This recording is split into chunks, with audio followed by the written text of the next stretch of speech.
કલ્પના કરો કે જો તમારી માતાનું એક અધૂરું સ્વપ્ન હોય અને તમે તેને પૂર્ણ કરવા માટે મક્કમ હોવ તો તમે શું કરશો? તમે કહેશો શક્ય હોય એ કરીશું. તેમાં જો બ્રિટનની કેરામેલિયા નામની 24 વર્ષની યુવતીએ તેની મમ્મી વેન્ડી ચેડવિકની અંતિમ ઈચ્છા પૂરી કરવા માટે અનોખો રસ્તો અપનાવ્યો છે. ફેબ્રુઆરીમાં તેની માતા લાંબી બીમારીથી મૃત્યુ પામી અને ત્યારે તેની ઈચ્છા દુનિયા ફરવાની હતી. જો કે બીમારીના કારણે તે ન ફરી શકી. તેની દીકરી કેરાએ મમ્મીની આ ઈચ્છાની મરણોત્તર પૂર્તિ માટે કંઈક નવું ગતકડું શોધી કાઢ્યું. ભલે મમ્મી સદેહે દુનિયા ન ફરી શકી, પણ તેણે મમ્મીના અસ્થિઓને ફરાવવા માટે દરિયામાં મોકલી હતી.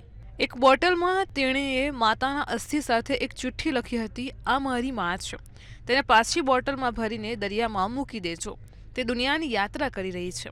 કેરાએ આ બોટલ કેગ્નેક બીચ પર દરિયામાં છોડી દીધી હતી, પણ 12 કલાકમાં આ બોટલ કોઈકના હાથમાં આવી હતી અને ત્યારે તેણે સોશિયલ મીડિયા પર આ બોટલ અને તેના ફોટો લઈને લખ્યું હતું કે સૂચના અનુસાર આ મહિલાને અમે પાછી બોટલમાં ભરીને દરિયામાં છોડી દીધી છે. આશા છે કે કેરાની મમ્મીની યાત્રા સુખદ રહે. આવી જ માહિતી માટે જોતા રહો મંતવ્ય ન્યૂઝ.